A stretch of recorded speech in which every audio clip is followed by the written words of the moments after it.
আসসালামাইকুম, কেমন আছেন সবাই? আজকের ভিডিওতে দেখাবো কিভাবে ব্র্যাক ব্যাংকের আস্থা অ্যাপস দিয়ে শাহজালাল ইসলামী ব্যাংকে টাকা পাঠানো যায়। একদমই সহজ। আমার ভিডিওটি দেখলে খুব ইজিলি আপনি বুঝতে পারবেন যে কিভাবে আস্থা অ্যাপ দিয়ে শাহজালাল ইসলামী ব্যাংকে টাকা পাঠানো যায়। সেজন্য প্রথমে অবশ্যই আপনাকে আপনার আস্থা অ্যাপসে লগ ইন অবস্থায় থাকতে হবে। লগ ইন অবস্থায় থাকার পরে যে ট্রান্সফার অপশনটি দেখতে পাচ্ছেন নিচে একদম বাম পাশে ট্রান্সফার অপশনে সিলেক্ট করব।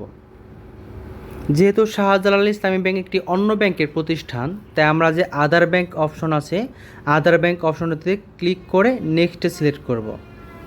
নেক্সটে সিলেক্ট করার পরে দেখুন এখানে দুইটা অপশন আছে, একটা হচ্ছে এক্সিস্টিং বেনিফিশিয়ারিজ আর একটা হচ্ছে ওয়ান টাইম পে।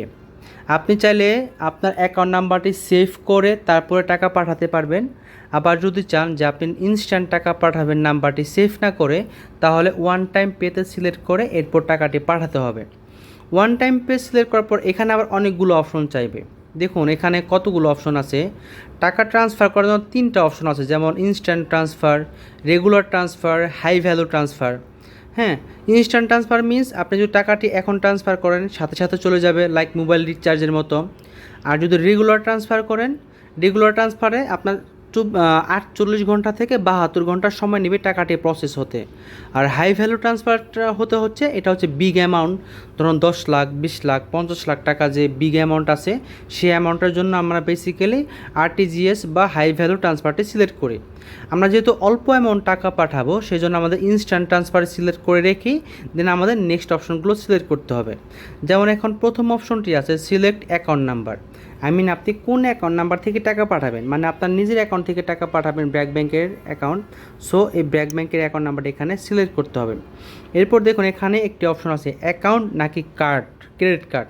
আমরা একটি ব্যাংকে অ্যাকাউন্ট নাম্বারে টাকা পাঠাবো, এই জন্য আমি অ্যাকাউন্টটি সিলেক্ট করে রাখবো। এরপর পে টু অ্যাকাউন্ট, আপনি কোন অ্যাকাউন্টে টাকা পাঠাবেন সেই নামটি লিখি। তাহলে এখানে যে অপশনগুলো আছে যেমন pay to account, account holder name, beneficiary bank, সব কিছু এখানে আপনারা দেখে দেখে ফিল আপ করবেন। ফিল আপ করে এরপর আমরা নেক্সটে যাব। আমরা তাহলে যে অপশনগুলো যেছে সেই অপশনগুলো এখানে ফিল আপ করি। এখানে আপনারা পে টু অ্যাকাউন্ট যে অপশনটি আছে এখানে দিবেন হচ্ছে যে অ্যাকাউন্টে টাকা পাঠাবেন, আপনি শাহজালাল ইসলামী ব্যাংকে টাকা পাঠাবেন, শাহজালাল ইসলামী ব্যাংকের অ্যাকাউন্ট নাম্বারটি দিবেন। আর ওই অ্যাকাউন্টে যার নাম তার নাম দিবেন অ্যাকাউন্ট হোল্ডার নেমে। অ্যাকাউন্ট হোল্ডার নাম দেওয়ার পরে বেনিফিশিয়ারি ব্যাংক, আপনি কোন ব্যাংকে টাকা পাঠাবেন এখানে সার্চ যে অপশনটি আছে এখানে ক্লিক করে এখানে অনেকগুলো ব্যাংকের নাম দেওয়া আছে। আপনি যেহেতু শাহজালাল ইসলামী ব্যাংকে টাকা পাঠাবেন, দ্যাটস ওয়ে আপনি শাহজালাল ইসলামী ব্যাংক সিলেক্ট করবেন। দেখুন এখানে আমি SHA সিলেক্ট করার সাথে সাথে শাহজালাল ইসলামী ব্যাংক চলে এসেছে। এখানে আমি সিলেক্ট করব।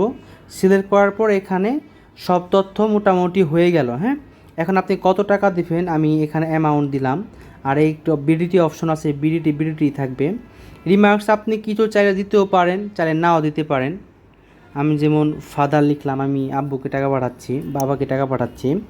এরপরে কি দেখুন, এরপর নিচের অপশনে আসি I agree the terms and condition. এখানে একটা টিকমার্ক বক্স আছে, এখানে এটা সিলেক্ট করে দেব। এরপরে আমরা পে নাওতে ক্লিক করে টাকাটি ট্রান্সফার করে দেব। পে নাওতে ক্লিক করার পরে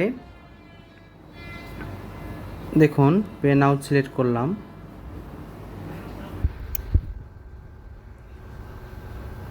পে নাওতে সিলেক্ট করার পরে তারা একটা সামারি দিবে যে আপনার সামারি সব কিছু ঠিকঠাক আছে কি না। সব কিছু ঠিকঠাক থাকলে আপনি সেন্ড মানিতে সিলেক্ট করবেন, কোনো চার্জ কাটবে না ট্রানজ্যাকশনের জন্য। এরপর আপনার যে রেজিস্ট্রেশন করা আছে যে মোবাইল নাম্বারটি ব্র্যাক ব্যাংকের সাথে, সেই নাম্বারে একটি ওটিপি কোড যাবে, 6 ডিজিটের ওটিপি কোডটি এখানে প্রবেশ করাবো। ওটিপি কোড দেওয়ার পর আমরা ভেরিফাইতে সিলেক্ট করব।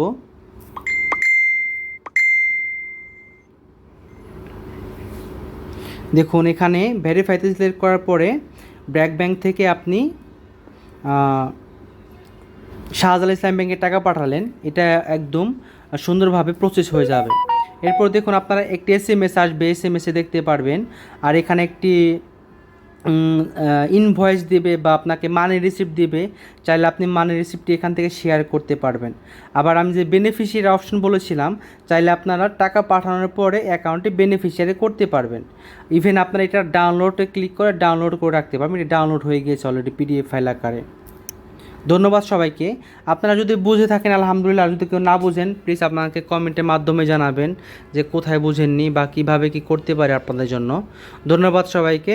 সালামু আলাইকুম।